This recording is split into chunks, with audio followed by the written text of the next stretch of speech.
भगवान नारायण राम जी का रूप धर सकते हैं, भगवान नारायण कृष्ण का रूप रख सकते हैं, भगवान नारायण दत्त का रूप रख सकते हैं, भगवान नारायण कल्कि रूप रख सकते हैं, भगवान नारायण परशुराम स्वरूप धर सकते हैं। पर भगवान शंकर बोले कि मैं कभी अपना रूप नहीं रख सकता, मैं आजन्मा हूं, जन्म और मृत्यु से मैं परे हूं, इसलिए मेरा कोई दूसरा जन्म नहीं हो सकता। आपका दूसरा जन्म नहीं हो सकता तो फिर कुछ तो कृपा करो। तब भगवान शंकर भगवान ने कहा तुम चिंता मत करो, अंजना के गर्भ से मेरा ही एक अंश प्रकट होगा जिसका नाम स्वयं पवन पुत्र हनुमान होगा, लोग उसे हनुमान कहें। तुम क्यों चिंता करते हो? ठीक है प्रभु। और आया समय और माता अंजना के गर्भ से भगवान श्री हनुमान जी महाराज का प्रागट्य। पर हनुमान जी महाराज का प्रागट्य तो हुआ, पर शिव जी की एक लीला है, आपको मालूम है? देवता देते हैं पल्ला झाड़ कर और मेरा महादेव देता है छप्पर फाड़ कर। अभी तक अंजना माता के गर्भ से एक भी औलाद नहीं थी, पर भगवान शिव ने कृपा कर दी तो अंजना जी के गर्भ से भी 6 बच्चों ने जन्म लिया। आप लोग कथा में श्रवण करे हैं पूर्व में, हनुमान गतिमान रतिमान मतिमान वर्तिमान, ऐसे हनुमान जी के कई भाई हुए, कई भाई हनुमान जी के हुए। और हमने पहले भी कहा है, जिसकी फैक्ट्री ना चलती हो, बहुत दुकान ना चलती हो, तो हनुमान जी के पांव का थोड़ा सा सिंदूर लेकर यदि उस सिंदूर को किसी भी फैक्ट्री या दुकान में हनुमान जी के छोटे भाई गतिमान के नाम से अगर एक बिंदी भी सिंदूर की रख दी जाती है तो वो दुकान और फैक्ट्री भी झड़ाके से चलना प्रारंभ हो जाती है। गतिमान हनुमान जी के छोटे भाई, एक हनुमान जी के छोटे भाई हैं मतिमान। जब व्यक्ति डिप्रेशन में जाता है, एकाग्र चित्त नहीं रह पाता है, पढ़ने बैठता है पर एकदम मन नहीं लग पाता है, तो मतिमान का स्मरण किया जाता है, हनुमान जी के तीसरे नंबर के भाई का मतिमान। और कहते हैं एक दुर्वा यदि मतिमान के नाम से शंकर भगवान की शिवलिंग पर चढ़ा दी जाए और उसी दुर्वा को वापिस लेकर आया जाए, अंधेरा होने से पहले, सूर्य अस्त होने के पहले, शाम के प्रदोष के पहले यदि उस दुर्वा को उस व्यक्ति को चबा चबा कर खिला दो तो डिप्रेस हो रहा है, डिप्रेशन में है, चिंता में है, टेंशन में है और उसका विवेक काम नहीं कर रहा, बुद्धि स्थिर नहीं हो पा रही है या पढ़ने में मन नहीं लग पा रहा है, तो उसको आप एक दुर्वा मतिमान हनुमान जी के तीसरे नंबर के भाई मतिमान के नाम से अगर खिला देते हैं तो उसकी बुद्धि केंद्रित होना प्रारंभ हो जाती है और वो डिप्रेस से हटना प्रारंभ हो जाता है, मन स्थिर होने लगता है। मतिमान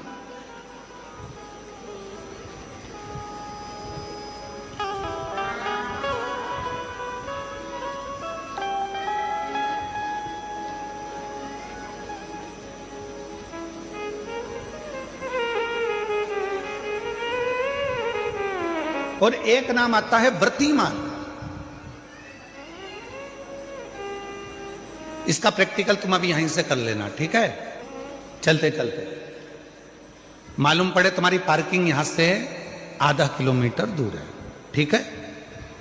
अरे बोलो तो जम के, आधा किलोमीटर दूर तुम्हारी पार्किंग है और तुम्हारी उम्र लगभग बहुत हो गई, मालूम पड़े तुम थोड़े वृद्ध हो गए हो और तुम्हारा घुटना दुख रहा है, तुम्हारी कमर दुख रही है, चलते चलते बड़ी मुश्किल से तुम कथा स्थल तक पहुंचे हो। अब मन में आ रहा है कि मुझे वापस पार्किंग तक जाना है, कैसे जाऊंगी, पाँव तो दुख रहा है। तो एक काम आज चलते चलते करना कि कहीं सीवर वाला महाराज झूठ तो नहीं बोल रहा है, तो प्रैक्टिकल करके जाना। क्या करोगे? यहां से जाते समय आप जब जा रहे हो और आपके शरीर का कोई अंग जब दुख रहा है तो श्री शिवाय नमस्तुभ्यम कहकर श्री व्रतिमान हनुमान का स्मरण कर।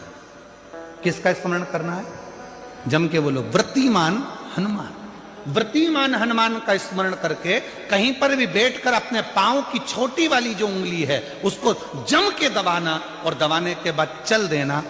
जिस जगह पर भी दर्द हो रहा होगा मेरा बाबा आपको मंजिल तक पहुंचाएगा, दर्द होने नहीं देगा। कल नहीं करना, प्रैक्टिकल आज ही करना। काल करे सो आज कर।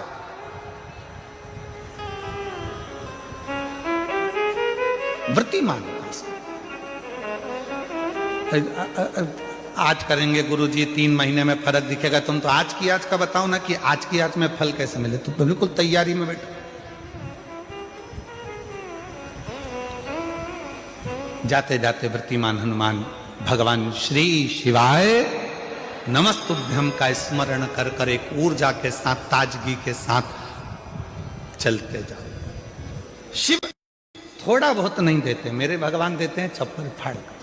अब हनुमान जी महाराज का प्रागट्य हो गया, हनुमान जी महाराज आ गए, पूरे आनंद के साथ राम जी की सेवा करी। ये सारी कथा आप लोगों ने श्रवण करी है रामचरितमानस में भी और शिव पुराण में भी और श्रीमद् भागवत में भी, कई जगह पर आपने इस कथा को सुना होगा। अब मूल कथा जो शिव पुराण की, स्कंद पुराण का मूल तत्व है, उसकी ओर हम बढ़ रहे हैं। जो बड़ी सुंदर कथा है स्कंद पुराण के रेवा खंड की, ये कथा स्कंद पुराण के रेवा खंड में से इस कथा को लिया। स्कंद पुराण का रेवा खंड कथा है, हनुमान जी महाराज राम जी के साथ में लंका पर चढ़ाई कर दिए, विजय प्राप्त कर लिए, आ गए। पुष्पक विमान में बैठकर मां सीता को लेकर आ रहे थे। अब आइए मुख्य कथा, स्कंद पुराण शिव पुराण की वो कथा जो अपने अंदर अपने को उतार आ रहे हैं। राम जी बैठ गए पुष्पक विमान में, मां जानकी साथ में, विभीषण, हनुमान सब साथ में चल। बीच में स्थान आया, हनुमान जी ने कहा प्रभु ये वो भूमि है जहां मेरी मां अंजना रहती है, जहां मेरी माता अंजना यहां रहती है, ये वो भूमि है। राम जी ने पुष्पक विमान को आदेश दिया, हे पुष्पक नीचे होइए। इस भूमि पर, अंजना माता की इस भूमि पर पुष्पक को रोका। हनुमान जी पुष्पक विमान से नीचे उतरे। हनुमान हमें तुम्हारी मां से मिलना है। जिस हनुमान ने लंका पर विजय प्राप्त करा दी, जिस हनुमान ने लक्ष्मण को संजीवनी बूटी ला कर दे दी, उस हनुमान जी की माता से मुझे मिलना है। हनुमान जी ने हाथ जोड़कर कहा प्रभु माता से तो मिला दूंगा, मना नहीं है, पर मेरी माता सबसे ज्यादा यदि आराधना और साधना करती है तो शिव की करती है। राम जी ने जो शब्द कहा प्रत्येक व्यक्ति के दिल में वो शब्द छूना चाहिए। मेरे भगवान राम बोले हनुमान, जब किसी शंकर के भक्त का दर्शन होता है, शंकर तो कभी नहीं मिलते, पर शंकर का यदि कोई सही भक्त मिल जाता है तो समझ लेना कि शंकर का दर्शन उसी क्षण हो गया, उसी क्षण।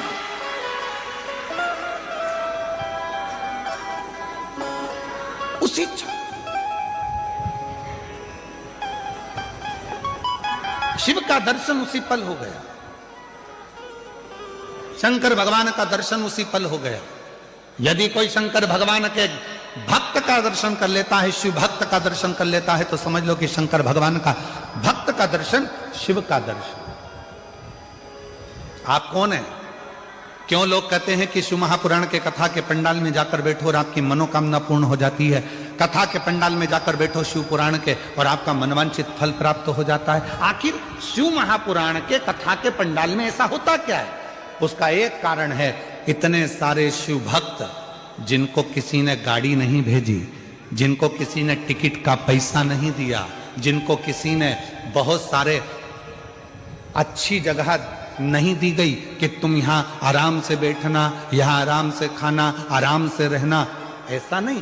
शंकर का भक्त अपने झोले में 2 पानी की बोतल, एक बिछाने की दरी, एक ओढ़ने का कंबल और अपना खाने का सामान साथ लेकर आता है, छाता साथ में लाता है और जहां मौका मिल जाए वहां बैठकर कथा सुनता है। अर्थात बिना लोभ, बिना लालच, बिना किसी व्यापार या व्यवसाय के वो शिव को समर्पित होकर आया है, शंकर का होकर आया है। इसलिए ऐसे भक्त का जब दर्शन होता है तो हमारी मनोकामना अपने आप पूरी होना प्रारंभ हो जाती है, पूरी।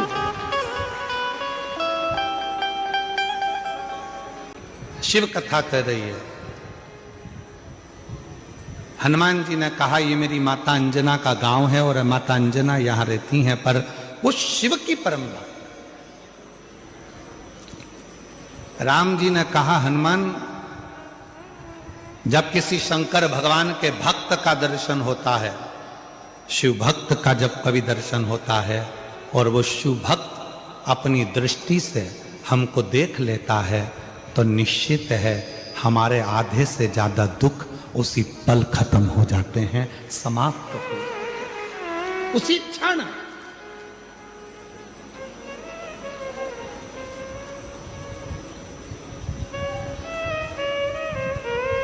इसीलिए हमको लगता है ज्यादातर भक्त लोग, कोई शिव भक्त मिलता है तो जम के आवाज लगा देते हैं हर हर महादेव। किसी मंदिर में जाकर लोग शोर नहीं मचाते।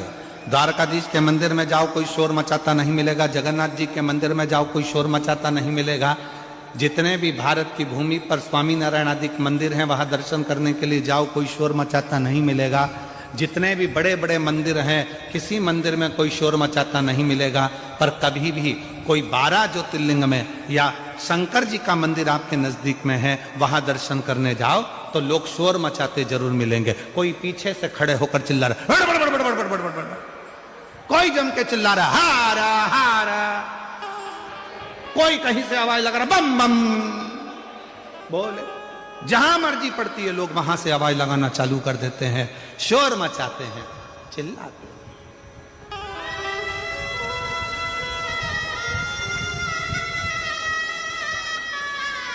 शिव का नाम लेकर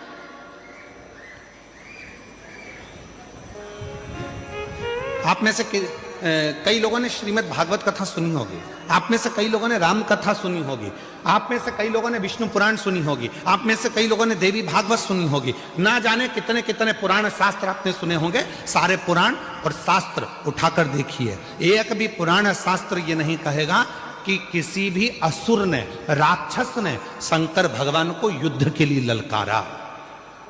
जितने भी असुर ने ललकारा वो सबने भगवान को ललकारा, विष्णु जी को ललकारा, ब्रह्मा जी को ललकारा, इंद्र को ललकारा, युद्ध के लिए देवी को ललकारा।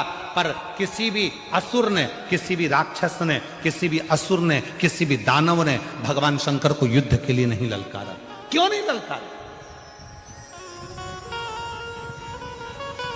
देवता तो देवलोक में रहते थे, भगवान विष्णु तो भगवान शंकर तो पृथ्वी पर रहते थे, तो यहां तो शंकर भगवान को ललकार देना था। पर शंकर भगवान को एक ने भी नहीं ललकारा।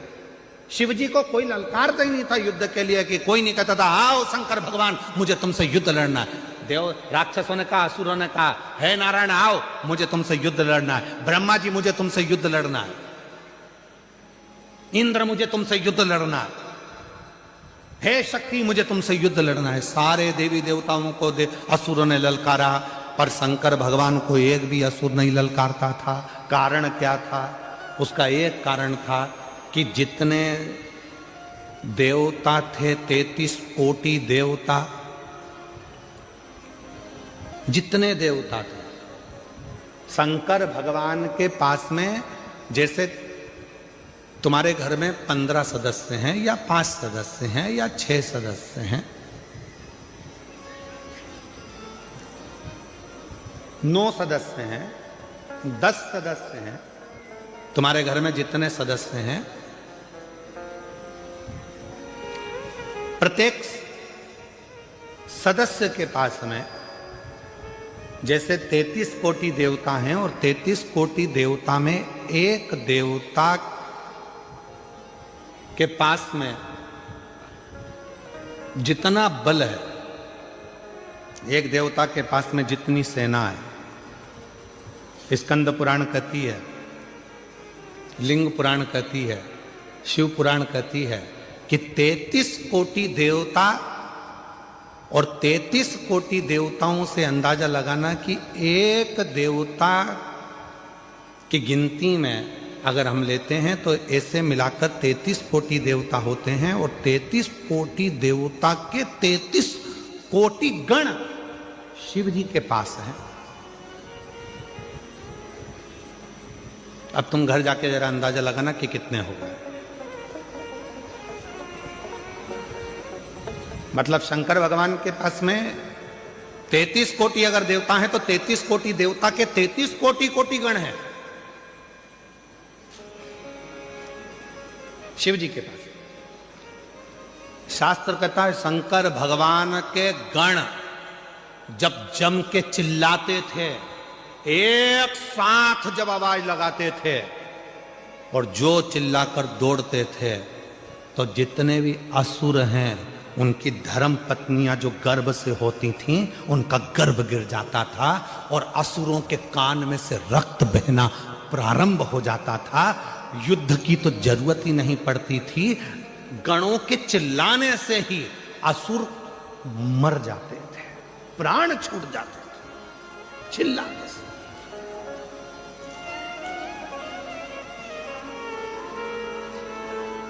महाराज जी ये इतने सारे भक्त कथा सुनने आते हैं, ना तो इनके पास कोई पत्र जाता है, ना कोई निमंत्रण जाता है, ना पीले चावल जाते हैं। अगर कोई राजनेता को भी सभा करना पड़ती है तो गाड़ियां लगाना पड़ती है, गाड़ियां भेजना पड़ता है, तब लोगों को बुलाना पड़ता है। और साथ में बुलाओ तो बुलाओ, भोजन का टिफिन भी हाथ से दो और उनके लिए पूरी व्यवस्था करो, कुर्सी लगाओ, ये लगाओ, वो लगाओ, सम्मान दो, गाड़ी भेजो, घोड़ा भेजो, समय पे लाओ, समय पे छोड़ के आओ। पर ये शिव पुराण एक ऐसी कथा है जिसमें ना तो पीले चावल दिए जाते हैं, ना निमंत्रण दिया जाता है, ना किसी के यहाँ पत्र भेजा जाता है, ना किसी के यहाँ जाकर कहा जाता है। उसके बाद भी ये लाखों लाखों शिव भक्त अपने आप आ जाते हैं। उसका क्या कारण? उसका एक कारण है, स्कंद पुराण कहती है, ये जितने शंकर के भक्त संसार में रहते हैं, ये शंकर भगवान के पूर्व में कोई रिश्तेदार रहे होते हैं जो शंकर की डमरू की आवाज सुनकर दौड़ पड़ते हैं और कथा में आकर बैठते हैं। शिव के गण है।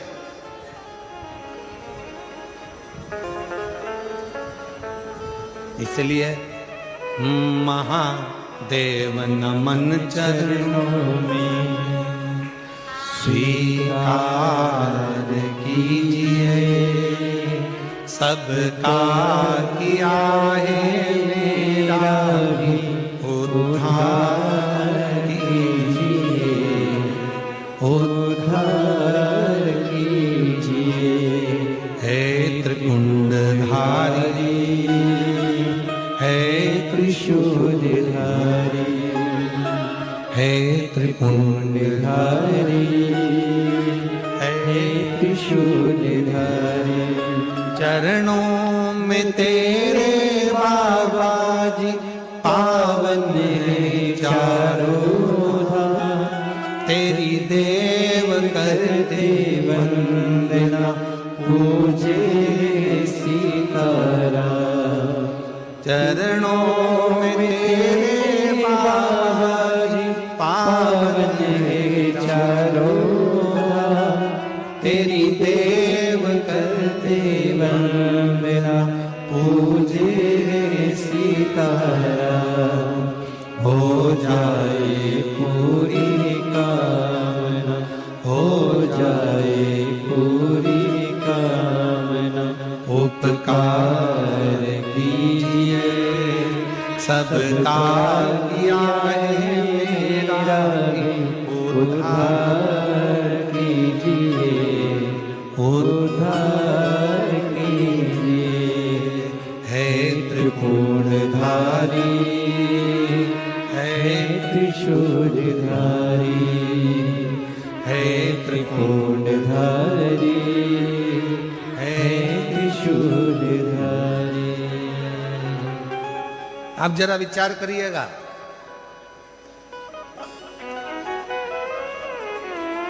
शिव के गण इतने प्रबल हैं, एक बार यदि जाग जाएं तो दुनिया में किसी की सामर्थ्यता नहीं है जो इनके आगे टिक जाए।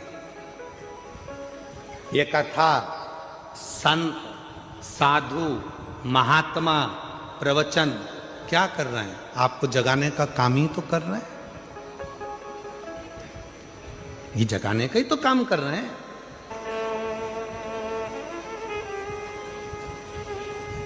और उसकी प्रबलता आपको करना है। अंजना माता को देखो, अंजना माता की कथा को देखिए, अंजना माता के एक भाव को देखिए। भगवान राम कह रहे हैं, सुनो हनुमान, अगर शंकर भगवान का कोई भक्त, शिव की आराधना करने वाला, शंकर की साधना करने वाला, शंकर को भजने वाला, शंकर को स्मरण करने वाले, अगर उस शिव के भक्त का भी मात्र दर्शन हो जाए, जो शंकर को दिल में बिठाता है, वो हमको अगर एक बार देख भी लेगा तो हमारे दुख, हमारी तकलीफ, हमारा कष्ट मिट जाता है, हमारा दुख समाप्त हो जाता है।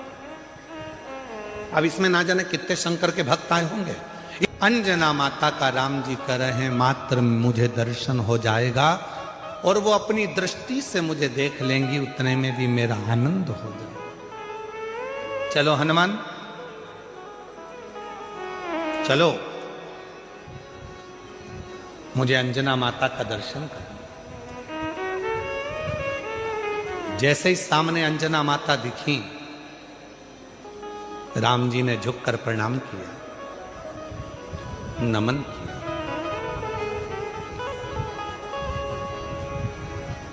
हनुमान जी ने कहा अंजना माता से, ये श्री राम है, ये इनके छोटे भाई लक्ष्मण जी हैं, ये माता जानकी जी, सबको मिलाया। अंजना जी ने कहा कि हनुमान, घर में कुछ पाने के लिए नहीं, जाओ, अतिथि आए हैं, इनके लिए कुछ थोड़ा कंदमूल फल लेकर आओ। हनुमान जी महाराज की कथा कर रही है, हनुमान जी चले गए कंदमूल फल लेने के लिए। इतने में अंजना माता की आंख से आंसू बह रहे थे। राम जी ने पूछ लिया, मां क्यों रो रही हो? अंजना माता ने कहा, मेरे रोने का कारण केवल एक है, आज मेरे बेटे हनुमान ने मेरे दूध को लज्जित कर दिया। दूध को लज्जित कर दिया? राम जी बोले, मां ये कैसी बात करती हो? हनुमान जी ने तो माता जानकी जी का पता लगाया, हनुमान जी ने लंका में आग लगा दी, और आप कहते हो कि हनुमान जी ने मेरे दूध को लज्जित कर दिया? अंजना माता बोली, रे राम, हे प्रभु, हनुमान भूल गया कि किस माता का दूध पिया था उसने। आज मुझे बड़ा दुख है जो मेरे बेटे हनुमान ने मेरे दूध को लज्जित कर दिया। क्यों मां ऐसे शब्द क्यों कह रही हो? राम जी कह रहे, ऐसे शब्द क्यों बोल रही हो?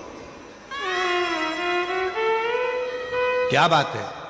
अंजना माता ने कहा, इसलिए बोल रही हूं कि आपको अयोध्या से आकर सीता जी को लेने के लिए लंका जाना पड़ा। मेरे बेटे हनुमान को मैंने जो दूध पिलाया था, वो दूध इतना प्रबल था, हनुमान चाहते तो तुम्हें लंका तक जाने की जरूरत नहीं पड़ती, सीता को लंका को उठाकर लेकर अयोध्या में आते।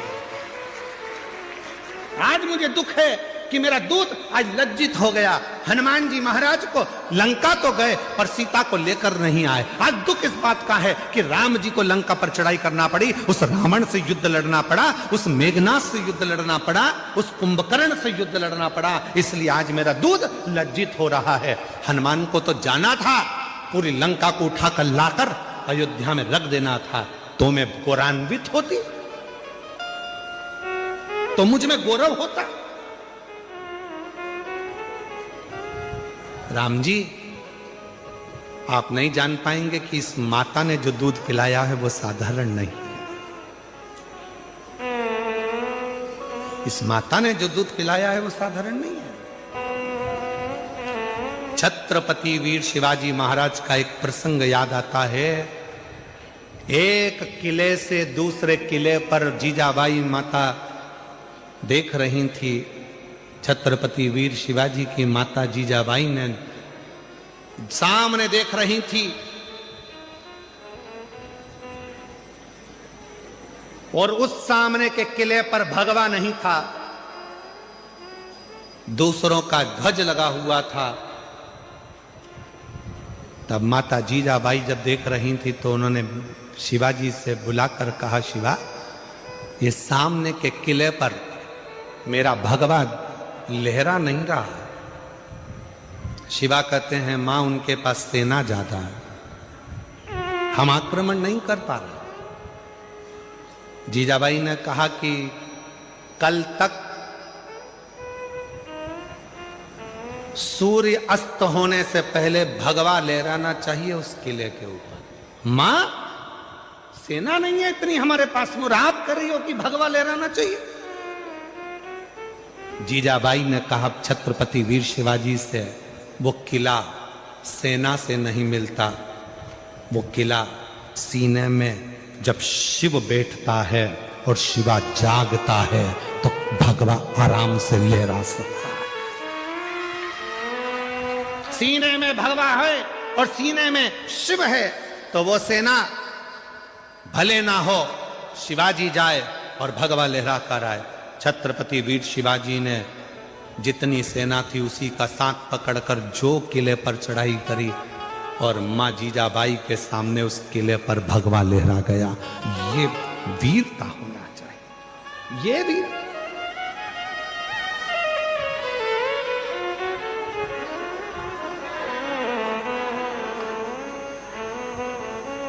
पहले का वीर, पहले का पुत्र, पहले का एक एक युवान व्यक्ति अपने राष्ट्र के लिए समर्पित होता था। आज के जमाने में ना जाने युवानों को हो क्या गया, वो मोबाइल पे इतने समर्पित हो गए कि राष्ट्र के लिए क्या समर्पित हो रहे हैं, वो मोबाइल पर इतने समर्पित हो गए। रात को 11-11 बजे तक तो मिस यू और विथ यू ही होता रहता है।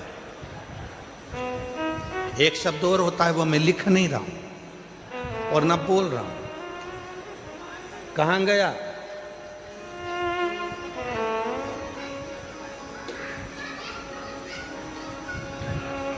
आप किसी व्यक्ति से जितना प्रेम करते हो उससे 1 लाख ज्यादा गुना प्रेम अपने भारत भूमि के राष्ट्र से होना चाहिए, अपनी भारत भूमि से होना चाहिए। वो प्रेम हमारे भीतर, तो वो कहे ना, उठो जवान देश की वसुंधरा पुकारती, उठो जवान देश की वसुंधरा पुकारती, ये देश है पुकारता पुकारती मां भारती, ये देश है पुकारता पुकारती मां भारती। उठो जवान देश की वसुंधरा पुकारती, उठो जवान देश की वसुंधरा पुकारती, ये देश है पुकारता पुकारती मां भारती, ये देश है पुकारता पुकारती मां भारती। अपने भीतर वो बल उत्पन्न करिए। हनुमान जी से कहा, जाओ तुम जाकर फल लाओ, और इतने में राम जी के सामने मां अंजना की आंख के आंसू थे और अंजना माता ने कहा, मैंने जो दूध पिलाया आज वो लज्जित हो गया। हनुमान जी चाहते तो पूरी लंका को उठा कर ले आते, और हनुमान जी लेकर नहीं आए, इसका मुझे दुख है। राम जी ने कहा, मां ऐसी बात क्यों कहती हो, हनुमान को तो हमने रोका था, नहीं तो हनुमान तो लंका पर चढ़ाई कर कर सीता को कब कर लेकर आ जाते, हमने रोका था।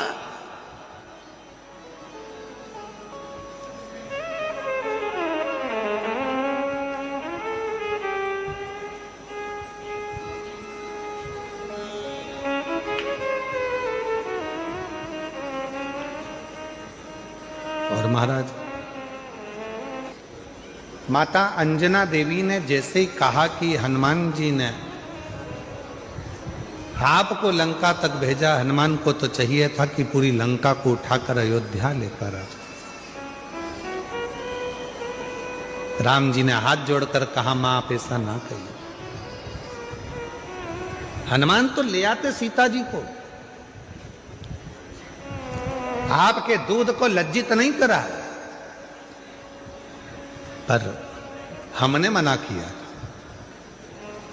इतने में तो लक्ष्मण जी को हंसी आ गई, और लक्ष्मण जी को ऐसी हंसी आई कि लक्ष्मण जी को हंसी आते से ही भगवान राम जी ने लक्ष्मण जी को हंसने से रोका।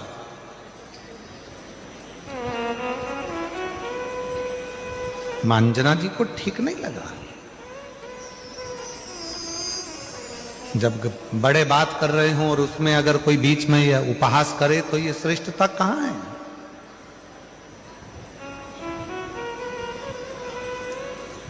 लक्ष्मण जी हंसे।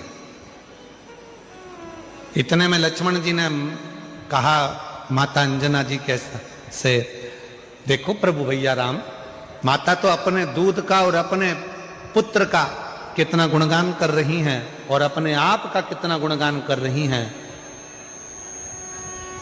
एक बार भी उन्होंने ये नहीं कहा कि लक्ष्मण के बाण से या राम जी के बाण से ये सब कुछ हो सका।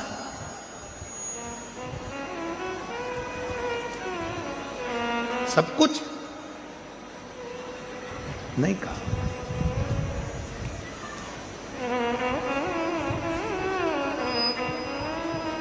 माता जानकी जी ने कहा लक्ष्मण तुम्हारा कहने का मतलब क्या है? क्या मेरे दूध में वो प्रबलता नहीं है? क्या मेरे पुत्र में वो प्रबलता नहीं है? इतना तो कहना था। तब माता अंजना ने कहा ठीक है, लखन है लक्ष्मण, प्रभु राम की साक्षी में ये सामने पर्वत है, इस पर्वत के टुकड़े तुम अपने बाणों से कर दीजिए।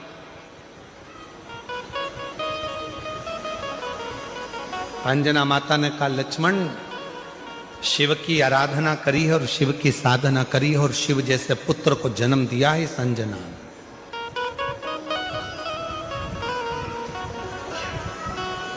तभी एक बाण लक्ष्मण जी ने छोड़ा पर वो पर्वत के दो भाग नहीं हुए और माता अंजना ने अपने दूध की एक धार उस पर्वत पर फेंकी जिस पर्वत के दो टुकड़े हो गए और गर्जना हनुमान जी के कानों में पहुंच गई।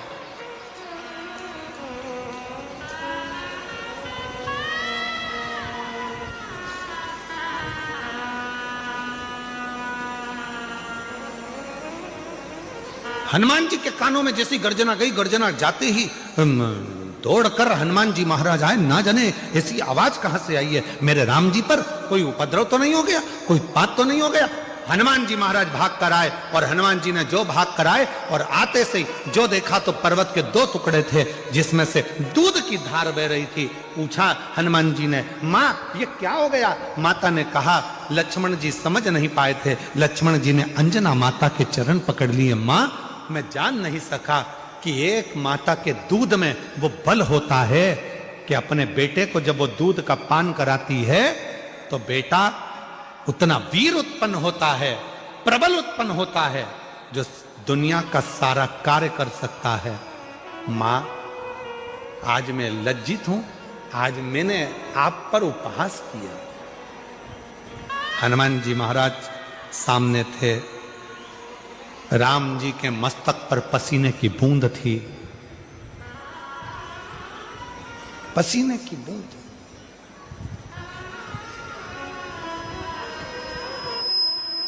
हनुमान जी बोले मैं प्रभु राम जी के लिए जल लेकर आ। अंजना जी ने कहा जल लेने तुम क्यों जाओगे?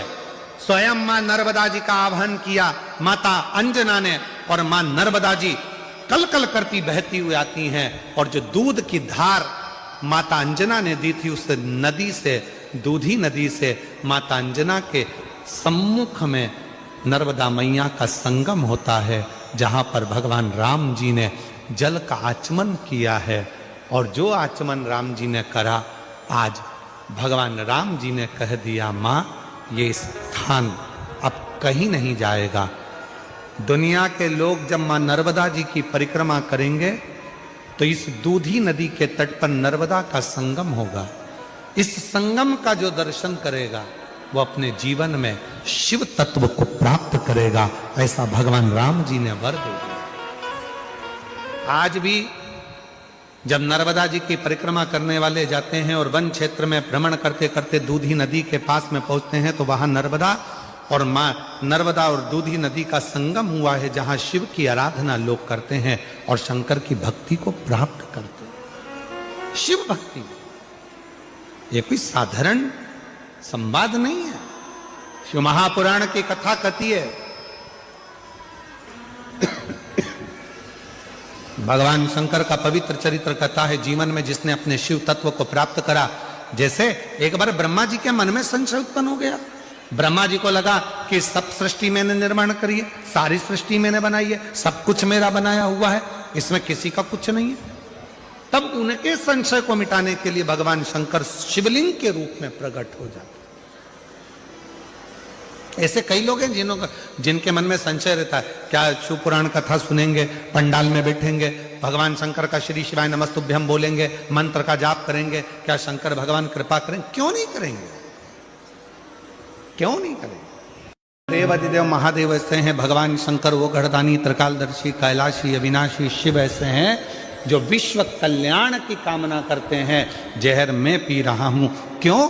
पूरा विश्व आराम से जिंदगी जी सके, इन सबको अमृत प्राप्त हो सके। गले में सर्प मैं धारण कर रहा हूं क्योंकि दुनिया के लोग इस सर्प को अपने घर में नहीं रख सकते। गंगा मैं धारण कर रहा हूं क्योंकि ये दुनिया के लोग इस गंगा को पहचान नहीं पाएंगे, इसलिए इसको अपने मस्तक पर रखना जरूरी है।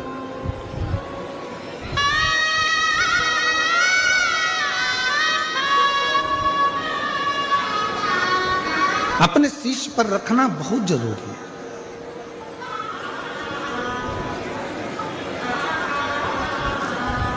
और किसका उद्धार मेरे शंकर भगवान ने नहीं करा? जरा विचार करिएगा। एक बड़ी सुंदर कथा शिव पुराण में आती है गजासुर की। गजासुर की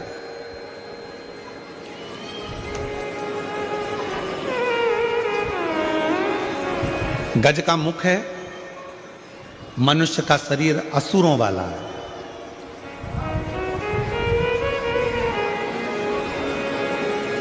और एक बार उसके मन में आ गया था कि शिव की आराधना के सिवा कोई सार तत्व दुनिया का नहीं है, तो उसने असुर होने के बाद भी भगवान शंकर की आराधना करी, शिव की साधना करी। शिव साधना में डूबा हुआ, भगवान शंकर की आराधना में डूबा हुआ वो गजासुर।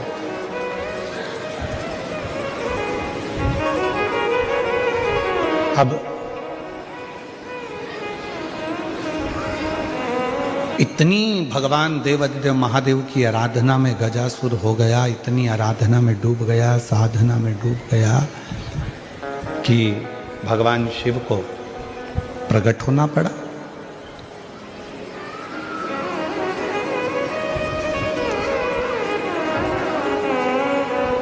कितना सुंदर कहा है किसी ने, स्कंद पुराण में वर्णन मिलता है कि किसी भी देवता को अगर प्रसन्न करना है, भगवान नारायण को प्रसन्न करना है, ब्रह्मा जी को प्रसन्न करना है, इंद्र को प्रसन्न करना है, तो बहुत तप साधना व्रत करना पड़ेगा। तब जाकर भगवान ब्रह्मा, विष्णु, इंद्र, गरुण, वरुण, अरुण ये सब बहुत तप साधना के बाद प्रकट होते हैं।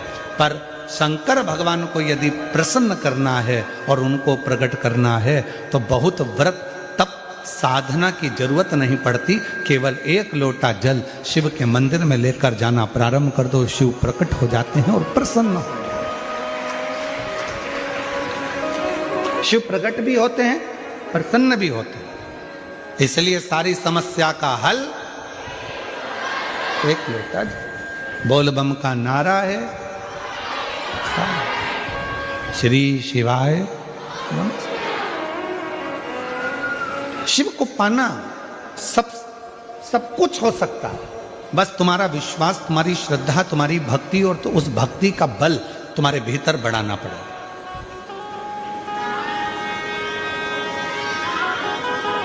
तुम्हारा बच्चा स्कूल में पढ़ता है? अरे जम के तो बोलो, पढ़ता है? ठीक है। उसके दोस्त भी स्कूल में पढ़ते हैं? जो स्कूल में पढ़ने वाले बच्चे हैं वो उसके दोस्त होंगे, वो भी स्कूल में पढ़ते हैं। अब तुम्हारे बच्चे के नंबर मान लो कम आए और उसके दोस्त के नंबर ज्यादा आ गए, तो इसमें गलती किसकी है? टीचर की, प्रिंसिपल की, स्कूल की कि तुम्हारे बच्चे की? अपने बच्चे की गलती है। क्यों? अच्छी पढ़ाई नहीं करी होगी, याद नहीं करा होगा, लिखा नहीं होगा, अध्ययन नहीं करा होगा, इसलिए उसका नंबर कम आया। टीचर की गलती नहीं है। टीचर ने तो एक जैसा पढ़ाया, स्कूल में सब बच्चों को बिठाया, सबको अध्ययन कराया, सबको लिखाया, सबको होमवर्क दिया, सबको घर से लिखने के लिए बुलाया। बस गलती इतनी है कि हमारा बच्चा अच्छे से लिख नहीं पाया, अच्छे से अध्ययन नहीं कर पाया, याद नहीं कर पाया, इसलिए उसका नंबर, उसका परसेंट कम आया। और बाकी का उसका जो दोस्त था उसका परसेंट भी अच्छा बना, उसके नंबर भी अच्छे आ गए।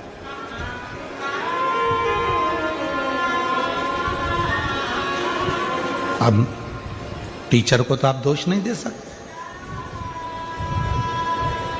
स्कूल को तो आप दोष नहीं दे सकते, प्रिंसिपल को आप दोष नहीं दे सकते। गलती बच्चे की है कि अच्छे से अध्ययन नहीं करा। परसेंट कब अच्छे नहीं आते? जब वो अच्छे से पढ़ता नहीं है, ध्यान नहीं देता है, अध्ययन नहीं करता, इसलिए उसका परसेंट घट जाता है। बस ये बच्चे की कथा नहीं, ये अपनी कथा है। अपन भी एग्जाम देने के लिए संसार सागर में आए हैं। जितना जितना मन लगाकर कर्म करेंगे, अच्छा कर्म करेंगे, अच्छा अध्ययन करेंगे और अच्छे से एग्जाम देंगे और सब अच्छे कर्म के साथ में लिखते हुए चलेंगे तो निश्चित है भगवान का इसमें कोई दोष नहीं होगा। परसेंट लाना हमारे हाथ में है, परमात्मा तो कॉपी चेक कर कर रिजल्ट बना दे।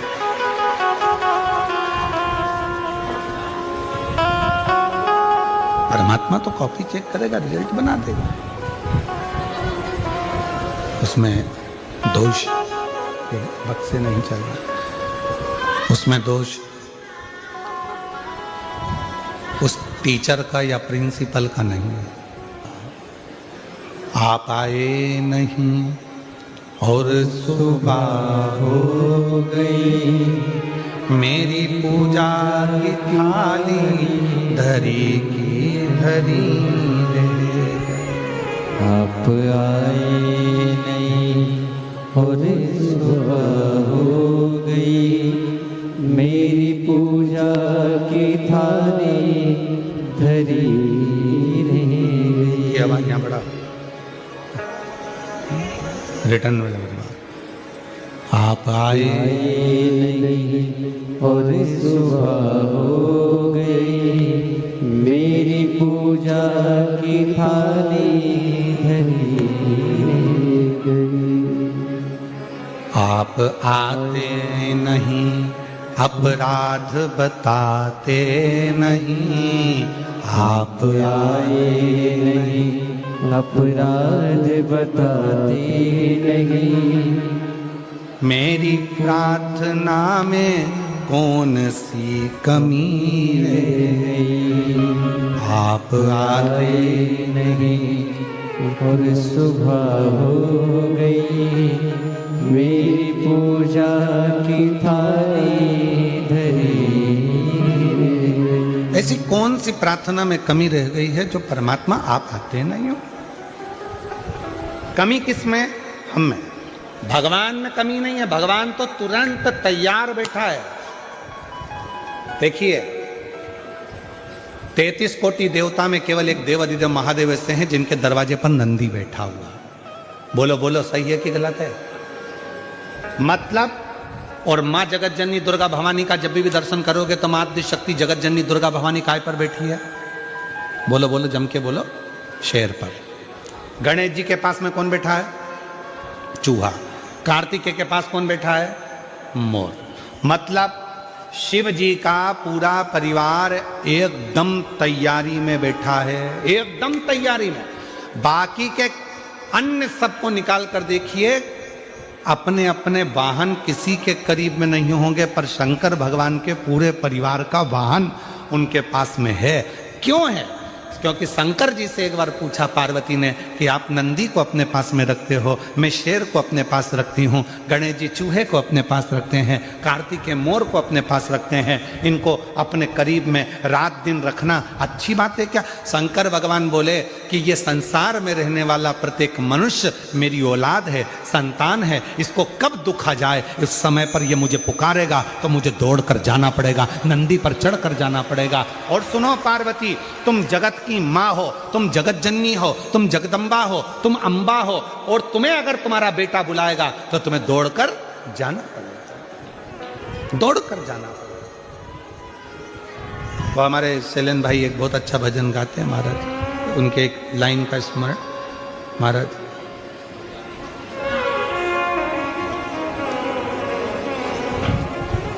बेटा जो बुलाए माँ को, हो मैया जी के चरणों में टिकाना चाहिए, बेटा जो बुलाए माँ को आना चाहिए, हो बेटा जो बुलाए माँ को आना चाहिए। तो भगवान शिव कह रहे हैं पार्वती तो तेरे पास में सिंह इसलिए है, शेर इसलिए है कि जगत का अगर कोई बच्चा तुझे रात को पुकारे, दिन में पुकारे, जब पुकारे, तू माँ है मैं पिता हूँ। और याद रखना बच्चे अपना कमरा बंद कर कर सोते हैं, बेटे बहू अपना कमरा बंद कर कर सोते हैं, पर घर की जो बुजुर्ग माँ होती है, जो घर का बुजुर्ग बाप होता है, वो अपना कमरा कभी बंद कर कर नहीं सोता। उसे मालूम है मेरे बेटे बहू पोता पोती नाती पंती कब मुझे पुकारेंगे, एकदम दौड़ कर आ गए, दादी दादी दादी तो मुझे उठना पड़ेगा, दादाजी दादाजी दादाजी उठना पड़ेगा, नाना जी नाना जी नाना जी उठना पड़ेगा। इसलिए घर का बुजुर्ग अपना कमरा बंद कर कर नहीं सोता, घर का बुजुर्ग अपना कमरा खोल कर सोता है, जिससे कोई आए तो मैं उठकर बैठ जाऊं। बहू का सिर दुखा, सास उठकर बैठ गई, बेटे का तकलीफ हुई, माँ उठकर बैठ गई, बेटी को तकलीफ हुई, माँ बाप उठकर बैठ गए। माँ बाप तुरंत तैयार रहते हैं। इसलिए शंकर भगवान के मंदिर में नंदी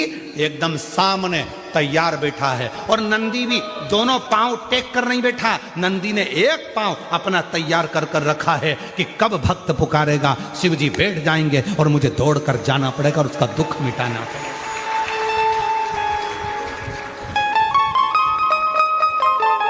बेटा जो बुलाए माँ को आना चाहिए, हो बेटा जो बुलाए माँ को आना चाहिए, हो मैया जी के चरणों में टिकाना चाहिए। इसमें एक लाइन शैलेंद्र जी और जोड़े, मेरे बाबा जी के चरणों में टिकाना चाहिए, बबुआ जब बुलाए बाबा आना चाहिए, बबुआ जब बुलाए बाबा आना चाहिए, आना चाहिए। प्रेम से बोलो जय माता, सारे बोलो जय माता, शेरा वाली जय माता दी, पहाड़ों वाली जय माता दी, मेहरा वाली जय माता। और बेटा जो बुलाए माँ को आना चाहिए। बस इसलिए मेरे शंकर भगवान नंदी को अपने सामने रखते हैं। माँ जगत जननी दुर्गा भवानी से, स्वयं माँ शेरावाली माता से एक बार माता लक्ष्मी जी ने पूछा, क्यों जगत जननी हे दुर्गा भवानी आप दिन रात शेर पर बैठी रहती हो, क्यों? मेरा शेर इसलिए तैयार रखती हूँ कि मेरी बेटी को, मेरे बेटे को ना जाने कौन सा दुख पड़ जाए और मुझे दौड़कर उसका कष्ट मिटाने के लिए जाना पड़ जाए, दौड़कर।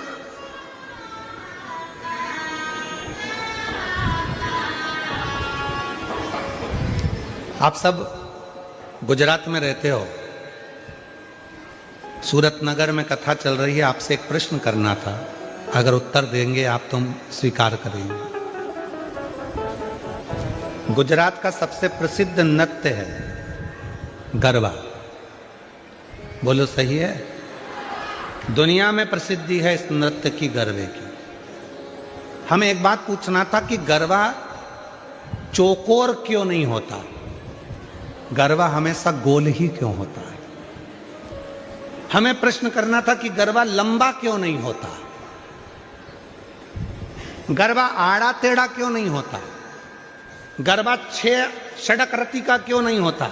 गरबा हमेशा, चाहे कितनी बड़ी भी फील्ड हो, कितना भी बड़ा भी ग्राउंड हो, पर गरबा हमेशा गोल क्यों होता है। हमें केवल एक प्रश्न का उत्तर मेरे गुजराती भाई बहनों से चाहिए, और उत्तर दें तो अच्छी बात है कि गरबा गोल क्यों होता है। और आप लोग तो करते रहे हो, और बेटा जो बुलाए माँ को आना चाहिए। अब आप लोगों में से कितने लोग गरबे में गए, जरा हाथ उठाओ जरा। नवरात्रि में गरबे में कौन कौन जाता है? सब जाते हो? धरो धरो धरो, रख लो, तुम तो रख लो। चलो, तो अब तुम लोग जाते हो तो उत्तर जरा दीजिएगा कि गरबे में गोल क्यों घूमा जाता है, कारण क्या है? महाराज, चौकोर में एक सिरा खत्म हो सकता है, लंबाई में एक सिरा खत्म हो सकता है, षडाकृति में एक सिरा खत्म हो सकता है, पर गोल आकृति में कोई सिरा खत्म नहीं होता। मतलब आस लगी रहती है कि मेरी जगत जननी जगदम्बा आएगी जरूर और मेरा दुखड़ा मिटाएगी जरूर। एक आस, और वो आस कभी जिंदगी में खत्म नहीं होना चाहिए।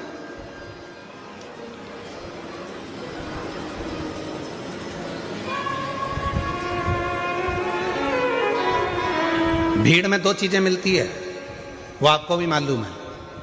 भीड़ में 2 चीजें मिलती है, भीड़ में 2 चीजें प्राप्त होती है। कौन कौन सी चीज मिलती है भीड़ में? एक मिलता है धक्का और दूसरा मिलता है धोखा।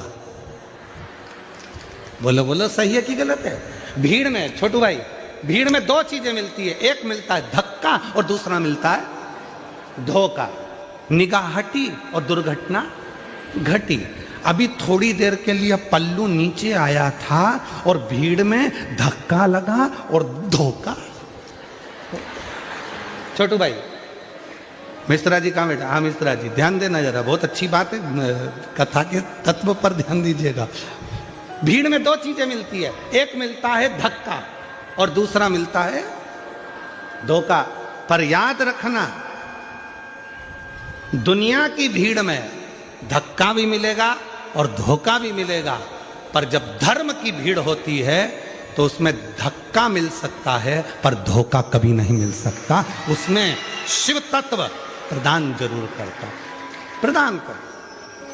कई माताएं कहती है, गुरुजी हमारे देखो इतनी भीड़ थी, हमारी गले की चेन चली गई। अच्छा, ईमानदारी से बोलो, जो नौकरी करने वाले हैं उनका प्रमोशन हो गया, तुम कथा सुनते सुनते पीछे से आगे आके बैठ गए, तुम्हारा प्रमोशन हो गया, पर चोट्टे का आज तक प्रमोशन नहीं हुआ। वो चोट्टा की चोट्टा ही रिया, उसका प्रमोशन नहीं हुआ। जिसकी चेन गई उसकी 2 तोले की ज्यादा बन गई, भगवान ने बनवा दी। मेहनत करी उसने कि गई, क्या करूं, रिपोर्ट भी करी मैंने, ये भी करा मैंने, वो भी करा, पर उसकी चेन भगवान ने कहीं ना कहीं मेहनत करके 2 तोले की ज्यादा बनवा दी, कृपा कर दी। पर जो चोट्टा था, चोट्टाई करते करते उसकी पूरी जिंदगी निकल गई, फिर भी वो चोट्टा की चोट्टा ही रिया, उसका प्रमोशन नहीं हो पाया, वो चोट्टा की चोट्टा ही। क्यों? क्योंकि उसने जिंदगी में सबको धोखा दिया है, और धोखा देने वाला कभी खुशी की जिंदगी नहीं जी सकता, वो दुख की ही जिंदगी जीता। याद रखना, भीड़ में 2 चीजें ज्यादा मिलती हैं। पहले नंबर पर मिलता है धक्का और दूसरे नंबर पर मिलता है धोखा। दुनिया की भीड़ में चलोगे तो एक ना एक दिन धक्का भी मिलेगा और धोखा भी मिलेगा। इसलिए सावधान, सावधान मेरे गुजराती बहन भाई, मेरे सूरत की जीजियों, सूरत के जी जाओ।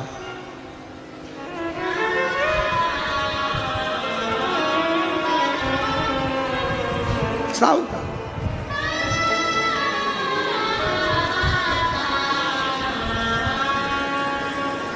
थोड़ा समझ, धर्म में धक्का मिल सकता है पर धोखा नहीं मिलता। शिव जी को जल चढ़ाने वाला को कभी धोखा नहीं मिल सकता। श्री शिवाय नमस्तुभ्यम जपने वाले को कभी धोखा नहीं मिल सकता। शंकर भगवान के मंदिर में झाड़ू पोछा करने वाले को कभी धोखा नहीं मिल सकता, और जिसने धोखा दिया है एक ना एक दिन उसको रोते रोते तुम्हारे चरणों में आकर पांव पकड़ना ही पड़ेगा। अगर शिव भक्त के साथ धोखा किया, शंकर के भक्त के साथ अगर धोखा हुआ है तो फिर एक ना एक दिन तुम वो चरण पकड़ेगा।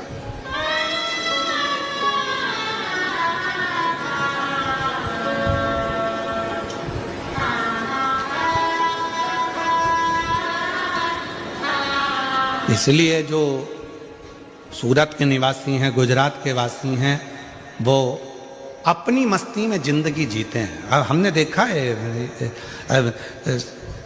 यहाँ गरबा करने वाली मेरी बहनों को, मेरी बेटियों को, मेरे बेटाओं को, मेरी जीजियों को, मेरे जीजाओं को भी हमने देखा। वो गरबा पास वाला कैसा कर रहा है उनको मतलब नहीं, वो तो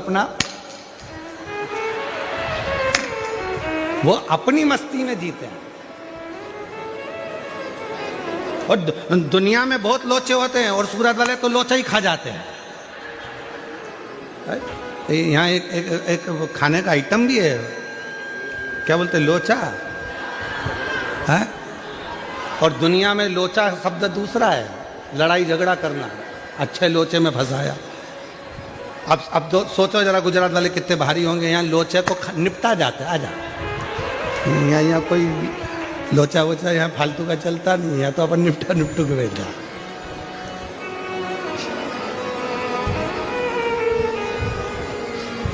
इसलिए महाराज शिव कथा कह रही है, भगवान शंकर का चरित्र कह रहा है। शिव की भक्ति, भजन, स्मरण आप जैसा करेंगे वैसा वैसा भगवान आपके पास दौड़कर आने के लिए तैयार बैठा है। भगवान देरी नहीं कर रहा है, हमारी देरी। एक पत्र है, अच्छा है, देखो। अब कुछ नहीं मिला तो बिंदी के पत्ते पे लिख दिया, ठीक है। खिड़की भी है उसमें।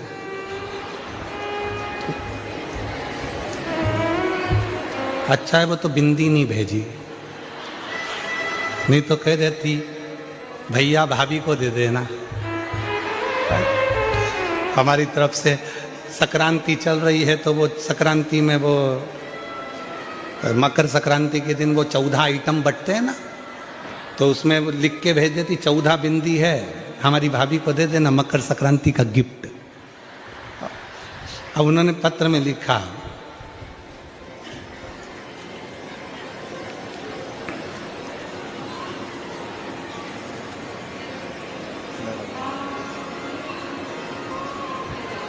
काजन क्या क्या, अब तुम जरा पढ़ो तो रे, सब पढ़ो, चलो पढ़ते जाओ। हम उंगली चला रहे हैं इसमें। हम गुजरात,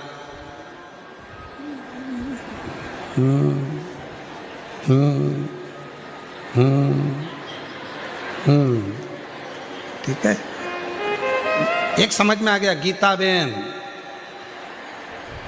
और चेतना बेन और मीना बेन और पुष्पा बेन, ओ भाई इतनी बेन, गजब।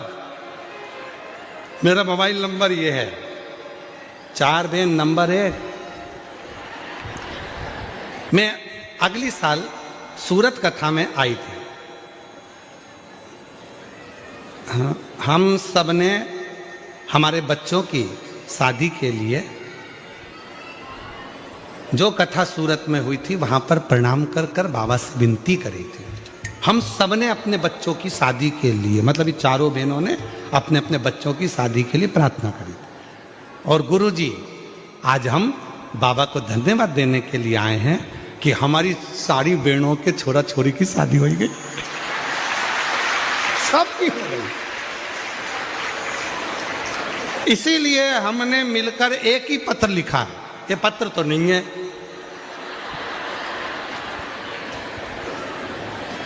अच्छा एक लाइन और लिखी, वो भी तुम पढ़ लो, अच्छे से पढ़ना। हम सबको एक बेलपत्र दे दो।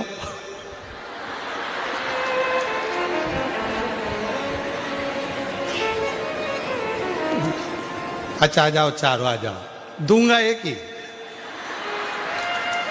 आ जाओ। कौन कौन सी बहन है? चलो नाम पढ़ो। गीता बहन, चेतना बहन, मीना बहन, पुष्पा बहन, ये सब बहन जो है 4 बन। तो गांव का नाम भी पढ़ ले, नहीं तो 4 बहन और कोई सी आ जाए। तो ये पाटन जिला लिखा है क्या? अच्छा, पाटन जिला राघव जो भी लिखा है आप समझ गए ना। तो ये चारों बहन जहां बैठी है आ जाए। बहुत अच्छा पत्र है आपका, बड़ी प्रसन्नता हो।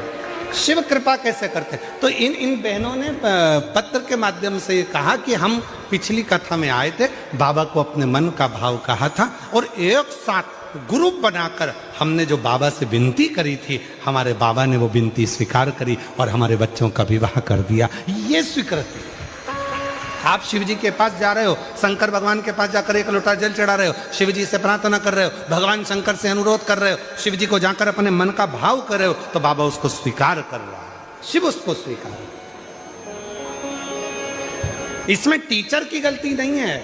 बच्चे का परसेंटेज गड़बड़ हो रहा है, बच्चे की पढ़ाई गड़बड़ हो रही है, रिजल्ट ठीक नहीं आ रहा, तो इसमें टीचर की गलती नहीं है, गलती अपने बच्चे की है। उसी तरह हम रोज जल चढ़ा रहे हैं, हम शंकर जी के मंदिर रोज जा रहे हैं, हम शिव जी को रोज स्तुति कर रहे हैं, हम शिवपुराण की कथा भी सुन रहे हैं, हम पशुपति व्रत भी कर रहे हैं, हमने लिखा भी अच्छा, पढ़ा भी अच्छा, याद भी अच्छा करा, उसके बाद भी हमारा रिजल्ट अच्छा नहीं आ रहा, मतलब बाबा हमारी क्यों नहीं सुन रहा? मतलब याद रखना, इसमें टीचर की गलती नहीं है, उसका तो नंदी तैयार बैठा है, उसका तो शेर तैयार बैठा है, गलती हमारी है। कुछ ना कुछ हम याद नहीं कर पा रहे हैं, कुछ ना कुछ हम अच्छे से उसका स्मरण नहीं कर पा रहे हैं, इसलिए हमारा परसेंटेज डाउन हो रहा है और हमारा परमात्मा हमारा रिजल्ट ठीक नहीं निकाल।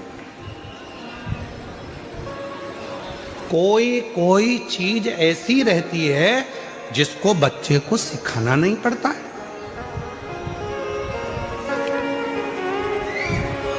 सिखाना ही नहीं पड़ता। कितनी माताएं बैठी हैं जिनके बच्चे कोचिंग क्लास जाते हैं, ट्यूशन जाते हैं, पढ़ने जाते हैं? बोलो बोलो जल्दी जल्दी हाथ उठाओ। सबके जाते होंगे ना, हमारे बच्चे भी जाते हैं ट्यूशन, उसमें कौन सी दिक्कत बात है? उसमें शर्माना वरमाना नहीं चाहिए हो। सबके बच्चे ट्यूशन जाते हैं, सबके बच्चे कोचिंग जाते हैं। बच्चे को अच्छा पढ़ना है, कोचिंग क्लास जाना पड़ेगा, उसको सिखाना पड़ेगा। लैपटॉप चलाना है तो भी उसको सिखाना पड़ेगा, गाड़ी चलाना है तो भी उसको सिखाना पड़ेगा, मशीन चलाना है तो भी उसको सिखाना पड़ेगा। केवल एक चीज ऐसी है जो बच्चे को सिखाना नहीं पड़ता, वो है मोबाइल।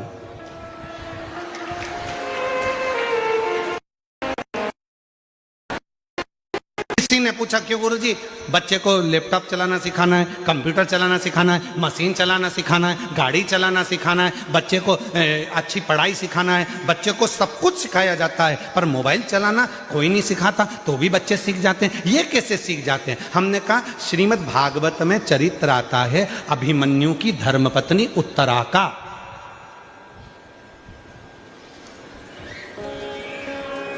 श्रीमद् भागवत में चरित्र आता है कि गर्भस्थ हिरण्यकशिपु की पत्नी जब गर्भ से थी, नारद जी उसको लेकर चले गए थे, इतना सत्संग कराया कि उनके गर्भ से जो बच्चे ने जन्म लिया उसका नाम प्रहलाद हो गया। जो आते से ही भगवान के नाम का एलान करा वो प्रहलाद हो गया। मतलब डॉक्टर कह देते हैं बेड रेस्ट, गर्भ के समय पर बच्चा गर्भ में है और डॉक्टर ने कह दिया बेड रेस्ट। अब बेड रेस्ट में करना क्या है? कोई रामायण तो पढ़ोगे नहीं, गीता पढ़ोगे नहीं, शिवपुराण पढ़ोगे नहीं, तो करोगे क्या? इतने ध्यान से मोबाइल चलाते हो कि अंदर बैठा पप्पू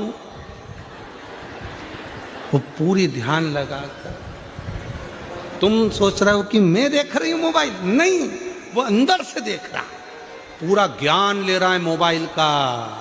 ऐसे खोलना है मोबाइल को, लॉक हो जाए तो ऐसे करना है, ऐसे करना है। और बच्चा बस उसको सारी कोचिंग देना पड़ती है, सारी क्लासों में भेजना पड़ता है, पर मोबाइल चलाने की क्लास में बच्चे को नहीं भेजना पड़ता, क्योंकि वो माँ के गर्भ में इतना सीख कर आता है कि आते से ही उसको मोबाइल रूपी खिलौना प्राप्त हो जाता है। चाहिए क्या था? गर्भस्थ नारी को, गर्भस्थ माता को पढ़ना था शिवपुराण, पढ़ना था रामायण, पढ़ना था गीता, पढ़ना था भगवान शिव का नाम, पढ़ना था राम नाम, कृष्ण नाम, शिव नाम, जगत जननी का नाम, परंतु उसने मोबाइल को देख देख कर तो बच्चे को रुचि। आप देखो, बच्चे को अगर रोटी खिलाना है तो मोबाइल पकड़ा दो, कपड़े पहनाना है तो मोबाइल पकड़ा दो, चुप कराना है तो मोबाइल पकड़ा दो। कारण उसने गर्भस्थ वही देखा।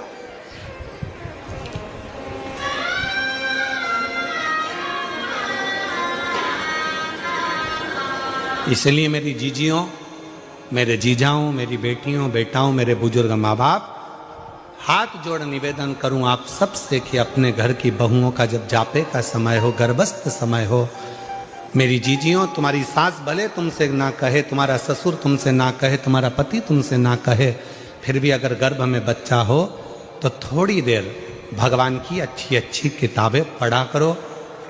हमारे राष्ट्र के सैनिकों का चरित्र पढ़ा करो, राष्ट्र रक्षकों का चरित्र पढ़ा करो, जिससे हमारा बच्चा जन्म ले तो छत्रपति वीर शिवाजी और महाराणा प्रताप जैसा जन्म। गजासुर हाथी का मुख है, असुर का शरीर है, पर किसी के मुख से सुन लिया था कि भगवान का भजन करा जाए, शिव जी को राजी करा जाए तो सब कुछ मिल सकता है। और 33 कोटि देवता में सबसे जल्दी राजी होने वाला देवता यदि कोई है तो देव अधिदेव महादेव है। ये गजासुर को मालूम पड़ गया तो गजासुर ने शंकर भगवान की आराधना साधना करना प्रारंभ कर दिया, शिव की आराधना से।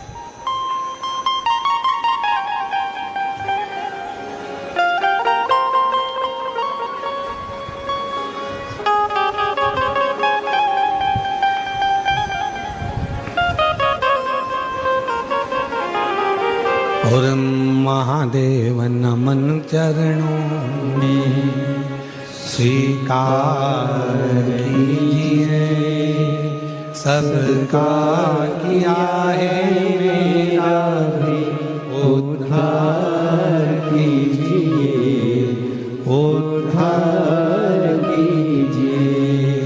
हे त्रिपुंडधारी, हे त्रिशूलधारी, हे त्रिपुंडधारी, हे त्रिशूलधारी, चरणों में तेरे बाबा जी पावन है चारों धाम, चरणों में तेरे बाबा जी पावन है चारों धाम। तेरी देव करते वंदना, पूजे सीतारा, हो जाए पूरी कामना, हो जाए पूरी कामना।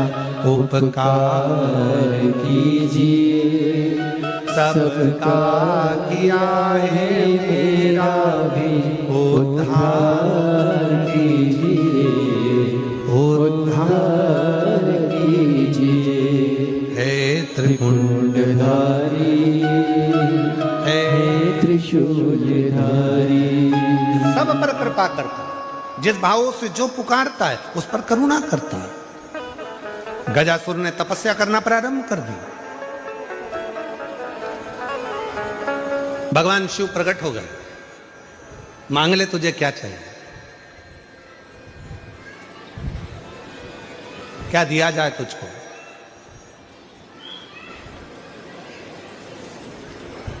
गजासुर ने कहा आप कौन हो?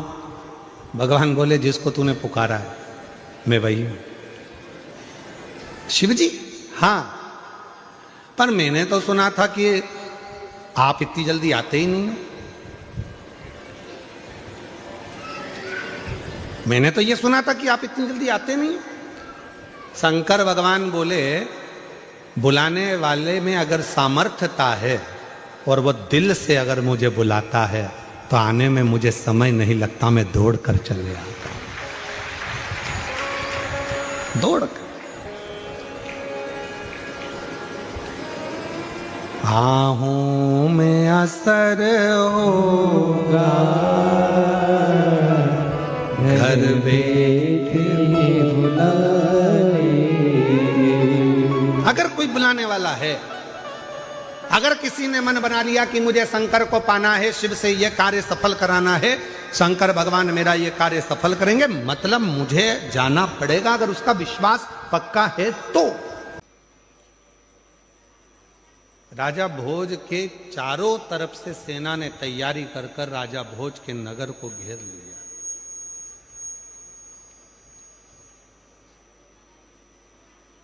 और इतनी सेना राजा भोज के पास में नहीं है कि इतने देशों से वो लड़ सके।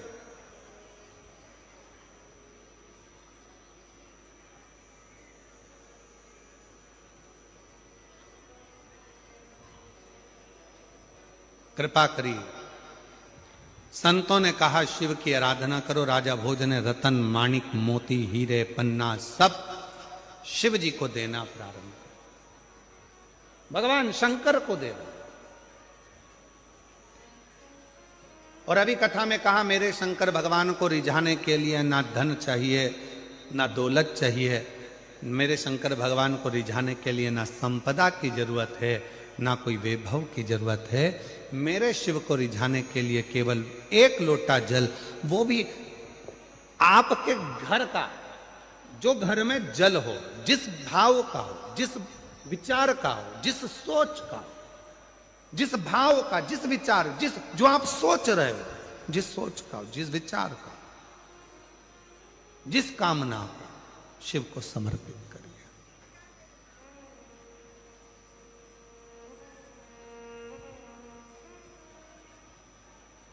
क्यों नहीं सुनेगा बाबा? जो दिल से मांगोगे, बोलो बोलो, आप बोलो, वो दिल से देगा।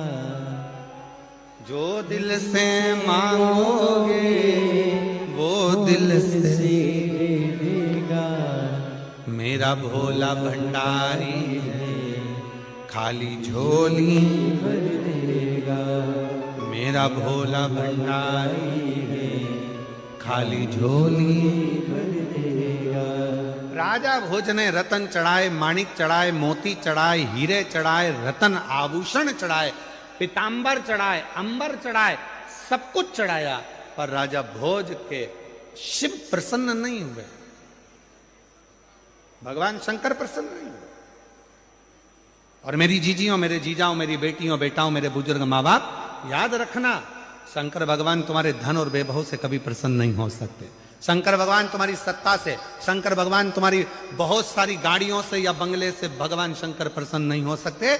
अगर भगवान शंकर को प्रसन्न करना है तो उसका केवल एक साधन है, भीतर से कपट को निकालकर, छल को निकालकर, अपने भीतर से कहीं काम आसक्ति को निकालकर तब शिव को प्रेम का एक लोटा जल समर्पित करिए, शिव उसको स्वीकार कर लेंगे और आपकी झोलियां खुशियों से भरना प्रारंभ कर देंगे, तब शिव स्वीकार। बोल बम का नारा है, हार हार,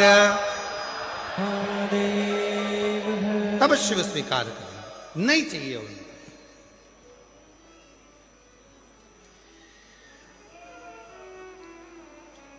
कुछ मत दो।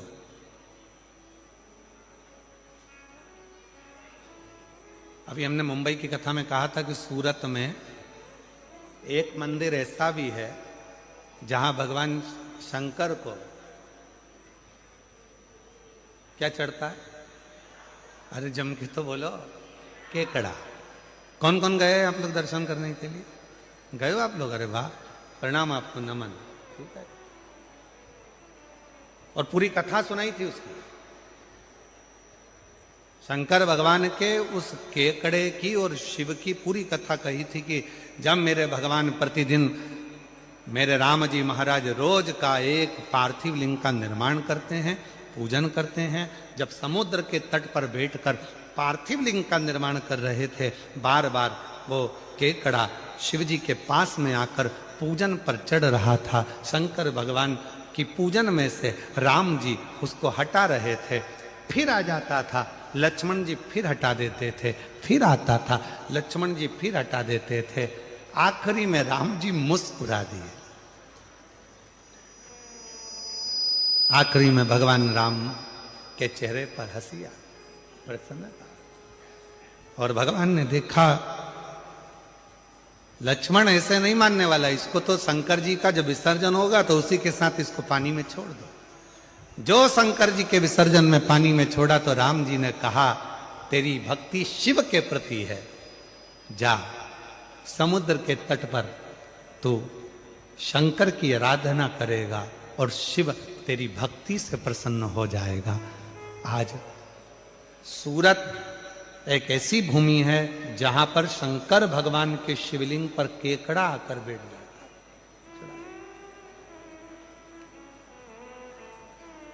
पूरी दुनिया में ऐसा कोई मंदिर नहीं है, भारत की भूमि पर या पूरे विश्व में केवल एक सूरत में।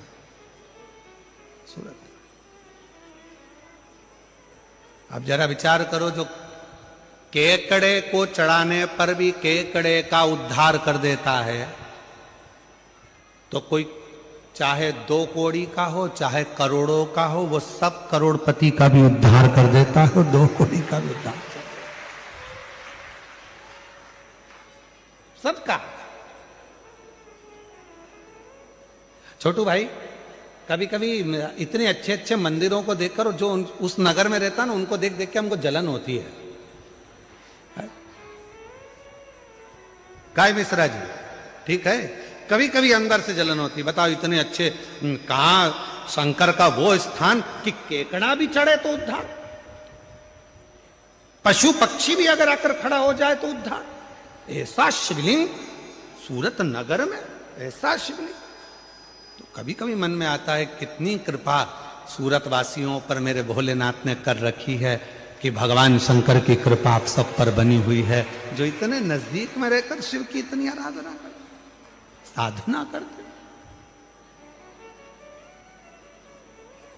और हो सकता है कोई पिछले जन्म के अच्छे कर्म मुझे बाबा तेरा,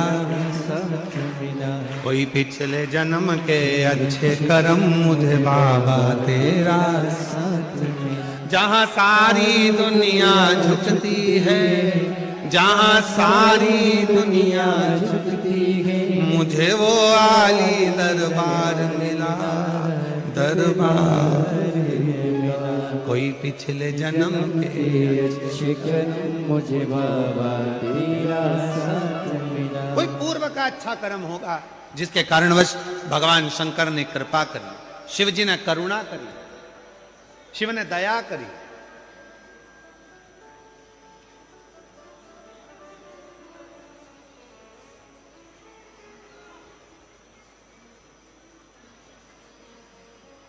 शिव कथा कर रही है, राजा भोज खूब दिया पर शिव नहीं प्रसन्न। बैठ गया आज राजा भोज। सूचना मिल गई राजा भोज को कि सेना तैयार होकर चल दी है और 14 प्रदेश की सेना राजा भोज के ऊपर आक्रमण करने वाली है और करोड़ों सैनिक उनके साथ में है। राजा भोज बैठा था, एकांत में मन लग नहीं रहा था। जब व्यक्ति कोई फालतू बैठा होता है, कोई काम नहीं होता है, हमने देखा है कई लोगों को, अगर किन्हीं के गले में माला पहना दो और माला पहना दी और अगर मालूम पड़े बहुत सारा लेक्चर चल रहा है और कोई व्यक्ति का मन नहीं लग रहा तो क्या करता है, माला में से फूल तोड़ता रहेगा, बैठा बैठा पत्ती तोड़ेगा, फूल तोड़ेगा, माला तोड़ेगा, धीरे धीरे धीरे धीरे कहीं पत्ती तोड़ेगा, कहीं फूल तोड़, उसका मन वो फूल में वो समय लगाने का प्रयास कर फूल। अब राजा भोज ने क्या करा, एकांत में बैठा था, चित्त लग नहीं रहा था, मन लग नहीं रहा था, तो राजा भोज ने क्या करा, मट्टी का ढेला उठाकर एकत्रित करा और मट्टी के ढेले को एकत्रित करा और मट्टी के ढेले को एकत्रित जैसे ही करा, राजा भोज को लगा ये मट्टी इकट्ठी करते करते मुझे ऐसा लग रहा है जैसे शंकर का शिवलिंग बन गया हो। पर मैंने तो इतनी शिव की आराधना करी है, जिसने जैसा कहा मैंने शंकर की वैसी आराधना करी, तो भी शिव प्रसन्न नहीं होते हैं। और राजा भोज की आंख में से आंसू उस मिट्टी के ढेले पर गिर गया। मिट्टी के ढेले पर वो आंख का आंसू गिरा।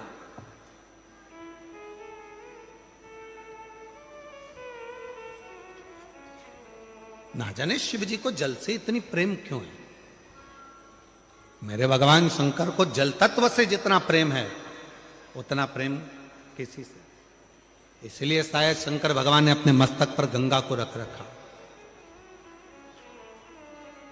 इसलिए शिवजी महाराज ने, भगवान शंकर ने अपनी 5 बेटियों को अपने मस्तक पर जल की धार लगाने के लिए रख रखा है। जया, विषहरा, शामली बारी, दौतली, देव। शिव जी की 5 लड़कियां ऊपर से बूंद बूंद पानी टपकाती रहती। शिव जी के ऊपर जो जलाधारी होती है, जिसमें से पानी गिरता रहता है, वो शंकर जी की 5 लड़कियां हैं, जिसमें से पानी शंकर जी के ऊपर बूंद बूंद गिरता है। 5 लड़कियों का नाम क्या है? साथ में बोलिएंगे सभी लोग। जया, विषहरा, शामली बारी, दौतली, देव। ये शंकर जी की 5 लड़कियां। और एक बेटी और है जिसका नाम है अशोक सुंदर। ऐसी 6 लड़कियां हैं शिव।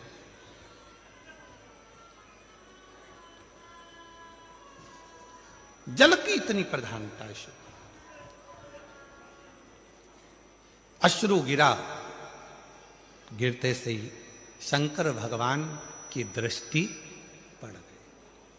शिव महापुराण की विद्येश्वर संहिता कहती है, जब शंकर भगवान पर हमारे घर का जल गिरता है, चढ़ता है, हमारे घर का जल जब शिव जी के ऊपर समर्पित होता है, तो शिव की दृष्टि हमारे ऊपर होती जरूर है। शंकर भगवान हमको एक बार देखते जरूर, दृष्टि जरूर। उसका प्रमाण क्या है? एक पत्र है, अच्छा है, देखिए।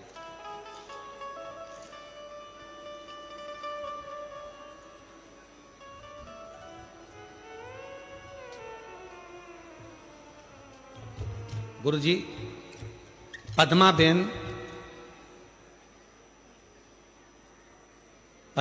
गणपतलाई प्रजापति,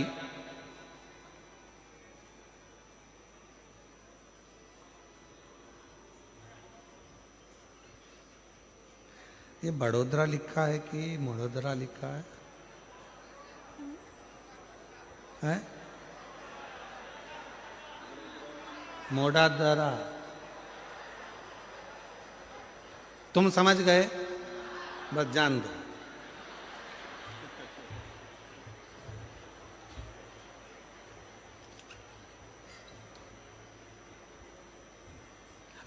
अपन तो सब गुजरात का एक साथ भाव से बस अपन को समझ में आना चाहिए कि हाँ हाँ हम समझ लिए। पत्र तो पढ़ लेते हो ना सभी लोग साथ में? एलईडीओ पर आ रहा है, सब दूर चल रहा है, ठीक है। तो साथ में कहीं अटके करे तो तुम भी पढ़ दिया करो, ठीक है। गुरुजी, मैं पद्माबेन गणपतलाई प्रजापति देश देश देश के प्रकाश नगर की रहने वाली हूँ, ठीक है। बाबा, मैं भोलेनाथ का क्या बखान करूं। मेरे बेटे को 3 साल से नौकरी नहीं लग रही थी। जब आप पहली बार सूरत आए, तब किसी ने कहा कि पंडाल में बैठकर जो मांगते हैं वो मिलता है। 3 साल से बेटा अप्लाई कर रहा था, पर नौकरी नहीं थी। हम गए, कथा के पंडाल में बैठकर पूजन करी। वहां की मिट्टी को बेटे को भी मस्तक पर लगाया, हमने भी लगाया। वहीं से हम प्रणाम कर कर पहली बार हमने किसी कथा के पंडाल में कथा सुनी और बाबा को प्रणाम किया। कहीं बैठे हो पद्माबेन गणपतलाई प्रजापति प्रकाश नगर की रहने वाली हैं, कहीं बैठी हो तो आ सकती हैं एक बेलपत्र लेने के लिए, और अगर बैठी हो तो हाथ हिला सकती हैं। हमने पहली बार सूरत में कथा सुनी थी। हमारा विश्वास नहीं था, क्या ऐसा होता है कि कथा के पंडाल में बैठकर जो मांगो वो बाबा दे देता है। फिर भी हम कथा के पंडाल में पहुंचे, बेटे को साथ लेकर गई, प्रणाम करा, और बाबा की कृपा से आज मेरे बेटे की सरकारी नौकरी लग गई। मैं बाबा को यहाँ प्रणाम करने के लिए यहाँ आई हूँ। बाबा को नमन करने के लिए। दूसरा पत्र देखिए, अच्छा पत्र।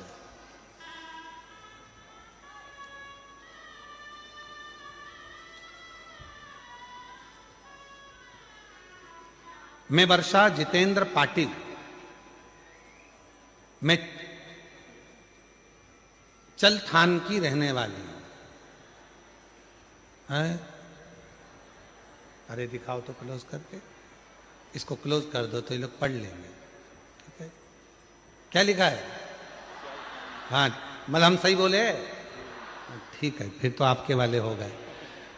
चलथान की रहने वाली हूं, मेरा मोबाइल नंबर ये है। मैं क्या गुणगान करूं गुरुदेव। बाबा भोलेनाथ की कृपा से शंकर का कंकर शंकर पूजन कर कर आई। गुरुदेव, मेरा बेटा अभिषेक जितेंद्र पाटिल, सरकारी नौकरी के लिए मैंने बाबा से प्रार्थना करी थी और बाबा ने ऐसी कृपा करी कि मेरे बेटे का सिलेक्शन इंडियन आर्मी में हो गया। मैं बाबा को यहाँ प्रणाम करने के लिए आई हूँ। गुरुदेव, मेरे एक बेटे की नौकरी लग गई, पर मन में लालच भरा गया। मैंने सोचा जब बाबा एक जगह कथा के पंडाल में सब कुछ दे सकता है तो बाबा हमारे सूरत में आया। जब सूरत में आया तो मैंने अपने दूसरे बेटे के लिए नौकरी मांगी और बाबा ने ऐसी कृपा कर दी कि मेरे बेटे का सिलेक्शन भारतीय वायुसेना के उच्च पदाधिकारी के पद पर हो गया। मैं बाबा को यहाँ प्रणाम करने के लिए आई हूँ। कहीं बैठी हो आप ही हैं? आ जाइए, आ जाओ। तीसरा पत्र। मेरा नाम सो प्रमीला बाई भानुदास मराठे, मैं सूरत की रहने वाली हूं। कहीं बैठी हो तो हाथ हिला सकती हैं। अगर कहीं बैठी हो तो हाथ हिला सकती हैं और बेलपत्र लेने के लिए आ सकती हैं।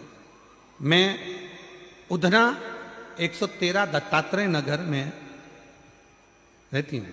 मेरा बेटा बेबाऊ भानुदास मराठे आर्मी की भर्ती की तैयारी कई सालों से कर रहा था, पर किन्हीं कारणों से उसका हो नहीं पा रहा था। बाबा की कृपा से जब सूरत की कथा हुई, मैंने पंडाल में बैठकर, जब सूरत की कथा हुई तो पंडाल में बैठकर बाबा से कहा, बाबा भोले भंडारी, मेरे बेटे का बहुत मेहनत कर रहा है, आप उसे हिम्मत देकर और सिलेक्शन करवा दीजिए। और बाबा की ऐसी कृपा हुई, आज मेरे बेटे की इंडियन आर्मी में सिलेक्शन हो गया। मैं बाबा को यहाँ प्रणाम करने आई हूँ। उसका फोटो भी लगा रही हूँ, उसका फोटो भी लगा रही हूँ। तो ये शिव की कृपा है। शिव तत्व कह रहा है, राजा भोज की कथा कर रही है। महाराज, मिट्टी के ढेले पर अश्रु गिर गया। राजा भोज समझ नहीं पाया, ध्यान नहीं गया, बस दुखी थे अंदर से, नैनों से नीर बह रहा था, आंखों में से आंसू निकल रहे थे। और जब नैनों में से नीर बह रहा है, वो अश्रु जब मिट्टी के ढेले पर गिरे, तभी मेरे भगवान शिव का ध्यान गया। कई लोग कहते हैं गुरुजी शंकर भगवान पे हम जल चढ़ाते हैं और आप कहते हो शिव जी हमारे मन की बात सुनते हैं, तो केवल जल चढ़ाने से बाबा भोलेनाथ मन की बात कैसे सुन लेते? केवल जल चढ़ाने से?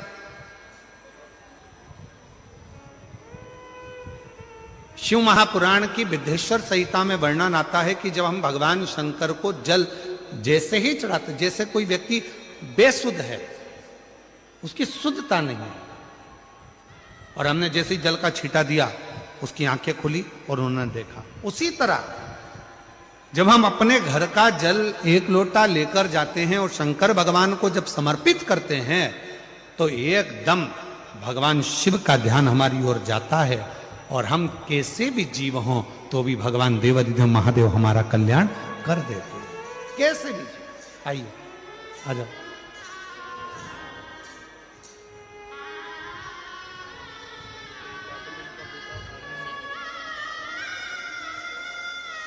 बेटे का आर्मी सिलेक्शन हुआ है, एक बार जोरदार ताली बजाएं।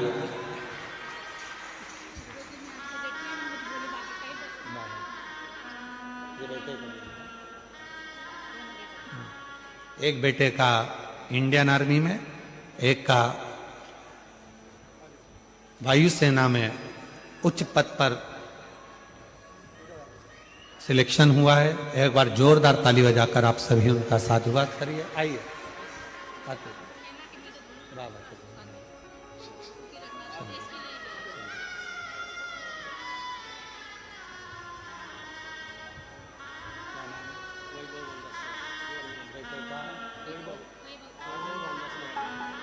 बेटे का आर्मी में सिलेक्शन हुआ है, एक बार जोरदार ताली बजाएं।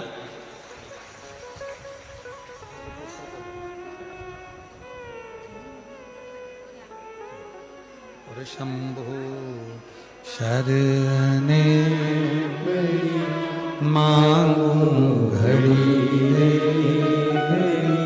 दुख दया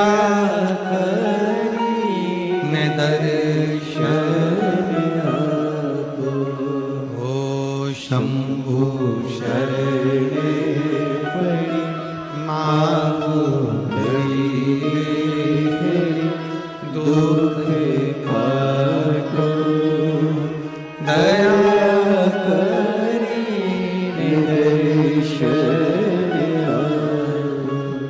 राजा भोज की आंख से आंसू गिरा। भगवान शिव पर कृपा, भगवान शंकर ने राजा भोज पर करुणा करी और शिवजी उसी समय इंद्रदेव को भेज दिए। इंद्रदेव ने एक वृद्ध बूढ़े का रूप रखा और बूढ़े का रूप रखकर इंद्रदेव पहुंच गए तुरंत राजा भोज के यहाँ। राजा भोज एकांत में बैठे हुए थे, आंखों से आंसू बह रहा था, मिट्टी का ढेला था। जैसे ही पहुंचते से राजा भोज को इंद्रदेव ने देखा और इंद्रदेव को देखकर तुरंत इंद्रदेव ने राजा भोज को देखा तो राजा भोज की दृष्टि जैसे ही गई, कोई बूढ़ा है, मस्तक पर तिलक लगा है, कंधे पर यज्ञोपवीत पड़ा है, हाथ में एक लकुटी डंडा पकड़ा हुआ है। पूछा, ए बाबा कौन हो? राजा भोज पूछ रहा है कि तुम कौन हो? आ जाओ, आ जाइए। राजा भोज पूछ रहा है तुम कौन हो?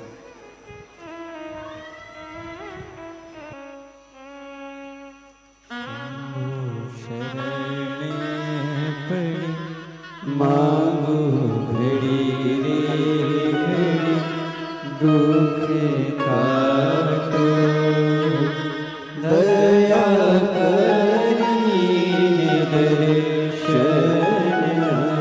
दीदी कह रही है हिंदी में लिखना नहीं आता, बताना तो बहुत कुछ था। बेटे का शादी भी पक्का हो गया, सरकारी नौकरी भी लग गया और बाबा की कृपा से सब कार्य हो गया। बधाई। जोरदार ताली बजाएं एक बार साधु।